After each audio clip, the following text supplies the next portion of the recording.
Hey, Dr. Roadkill here. Yeah. So I was asked to do a video on bar chords. You can find a million videos, probably better than this one about them, but I'm going to go ahead and do a quick little lesson on them just for anyone that wants to know more about them and how I approached it when I started playing. So, first lesson. You don't have to know a lot about music theory to understand what I'm about to tell you, and you really don't need, just to play guitar, you don't need to know shit. You just need to pick it up and play it, and you'll learn things as you go along, and it doesn't matter as long as you're making music. But with that being said, the more you know, the more you will want to learn. With that being said, I'm going to teach you a few things that will give you a little handle on some theory if you don't know any of the very basic amount, which is what I'm very good at. Waving. Anyway, so first thing, guitar. Your first string, if you don't know the names of your strings, you must learn those. From lowest to highest, you got E, A, D, G, B, E. So that's from your lowest string to your top. So we're going to focus on the first two strings, the E and the A string. Your E string, when you play that open, is an E note. Musical alphabet goes E, F, G, A, B, C, D, and then it starts over again, E. In between that, you have sharps and flats. I will explain a little bit about that. So on your first, very basically, your first note is an E. If you play the first fret, that's an F. Next fret is an F sharp. Third fret is a G. Fourth is a G sharp. Fifth is an A. Sixth is an A sharp. Seventh is a B. Eighth is a C. Ninth is a C sharp. 10th is a D. 11th is a D sharp. And the 12th is back to E. So after 12 frets, everything starts over. So when you play an open bar chord, that's an E. I'm sorry, an open E chord. Sorry, like this shape. Look up a basic E. I'm not going to teach all kinds of chords. I'm just going to show you basics. So that's an E chord right there, your basic E chord. So you play that, that's an open E. Well, when you bar, you take your first finger, put it over all 6 strings on the first fret, and then you take that shape that you made the E with, and you bar those fingers. That is an F chord. Hear that? So you got E, F. And then those notes I told you to remember to figure out on the E string, you move that up one more. F sharp, one more. G, G sharp, A, and so on up to the 12th fret. After the 12th fret, everything starts repeating. So if you're 12th fret, E, one more up is an F, and just keeps repeating. So there's that. If you move down to an A chord based off your second string, an open A is that open A string, and then you cover the next 3 notes. I don't care how you play it. If you use all 3 fingers, it looks like that, but that won't work with bar chords. I want you to learn how to play that A with one finger pushing down on your D, your G, and your B string all at once. That last note, the E, high E, does not matter. It's not important. What you want is those middle 4 strings. That's an A chord. So if you move that up so the notes on your A string are just like the other ones, except it starts on A.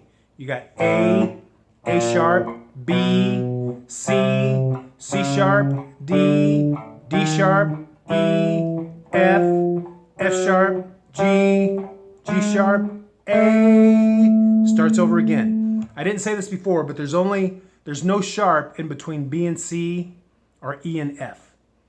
Don't ask me why, it's a musical thing. It's just the way theory works.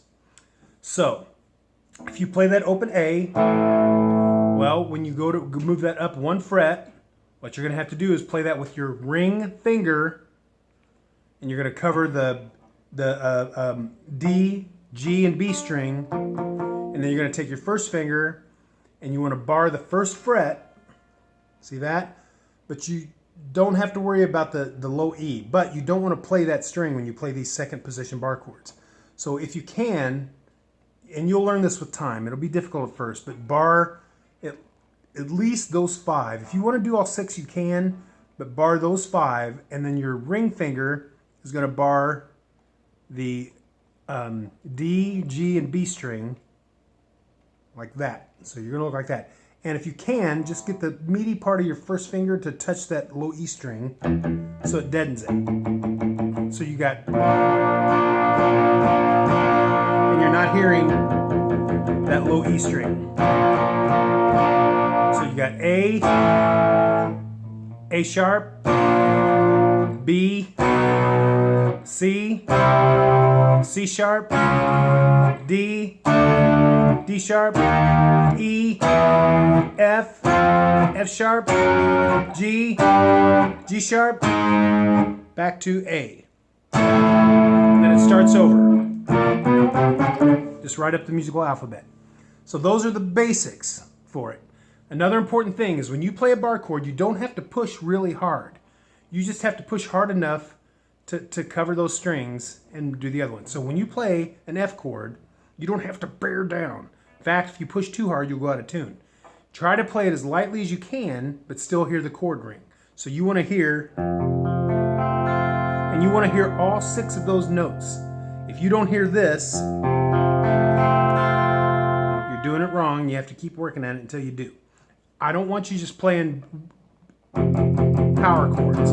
You're playing that whole chord. That's what makes it sound good. Same thing when you do the A position. When you play that A sharp, you want to hear those 4 in the middle. 1, 2, 3, 4. Your fleshy part of your finger is going to be deadening that low E and that high E. So all you hear is those. And again, you don't have to. Now those are hard to do, and I understand that. That's why it's called practice. So you practice that. So you mainly want to hear those 4 notes in the middle.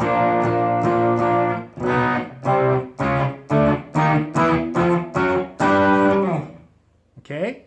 So now I'm going to show you how to do minors and sevenths. Those are the most important ones. We'll get to the other ones later. So if you're playing an F, first of all, if you're playing an E, if you lift up your first finger, that's an E minor. Well, that applies to every bar chord up and down in that position. So if you play an F, you lift up that middle finger, it's an F minor, F sharp minor, G minor, G sharp minor. It's the same alphabet all the way down. Just remember that that position, that is a regular F chord, an F major.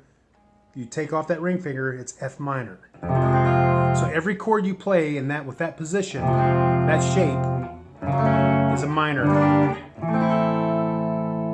Okay, same thing. Take an E chord, you lift up your ring finger, that makes it an E7. Hear that? So if you're playing an F chord, you're going to lift up your pinky, and that F chord now becomes an F7. And you ask, why do I need a 7th chord? It creates tension. So like if you're going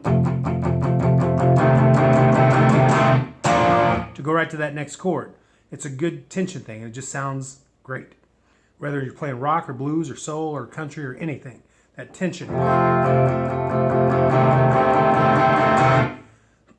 Okay, so when you're playing in the A position, you know, A, so if that's an A chord, the way you can make that an A7 is you take your first finger, you basically, if you were playing it with 3 fingers like this, you lift up your middle finger, and that makes it a 7. Well, since you're playing it in a bar position, when you go to make it a 7, you have to come up and add either your ring finger or your middle finger, doesn't matter, but basically you're letting off of that third note, you're opening it up.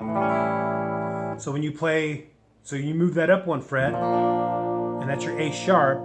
To make that an A7, you're gonna lift up, you go from the flat bar, and what you're gonna do is you're gonna move your ring finger up so that you're still barring that F note there, which is the G string on the 3rd fret.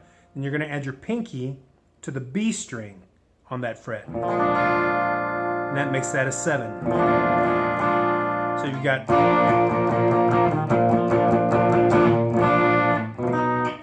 and it's the same thing all the way up. Now we're going to talk about a minor chord using that 2nd position. You know how to play an open A minor? Just look it up if you don't know how.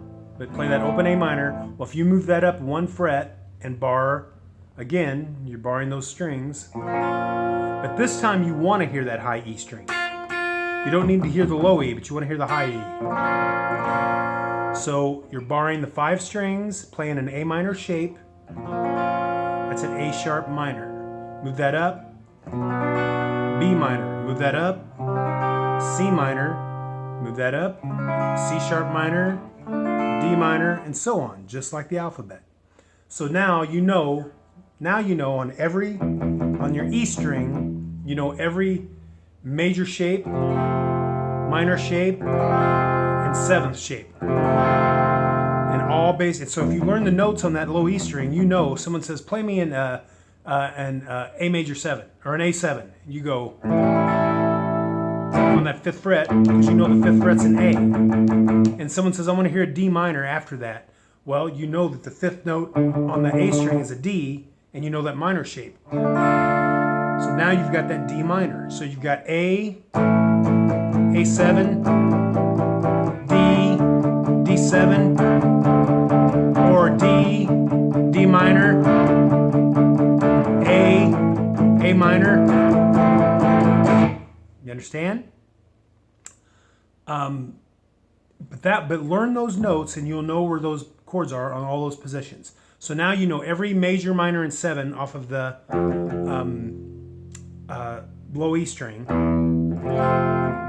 Major chord, minor chord, 7th chord. You know an A position, or the 2nd position, majors and 7ths. A sharp major,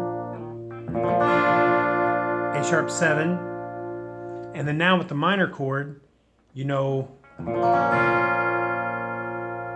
that would be the A sharp minor. With a little look, if you look around, you can see how to just 1 finger will change a chord. I won't get into it now, but if you're doing the minor, if you want to make that a minor 7, you lift up your pinky.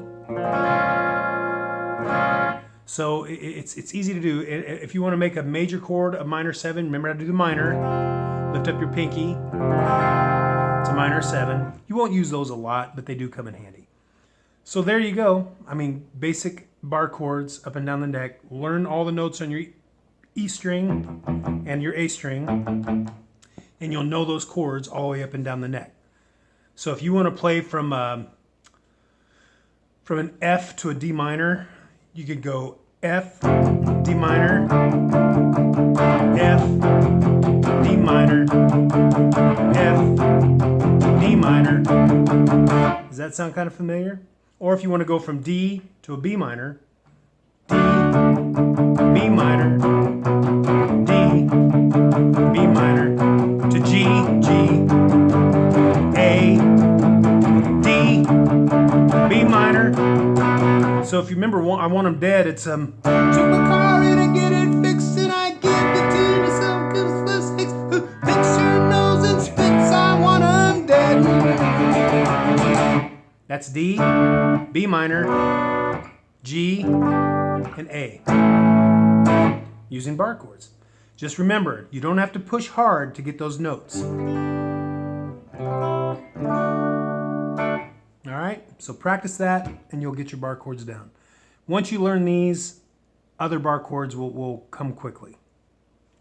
Good luck.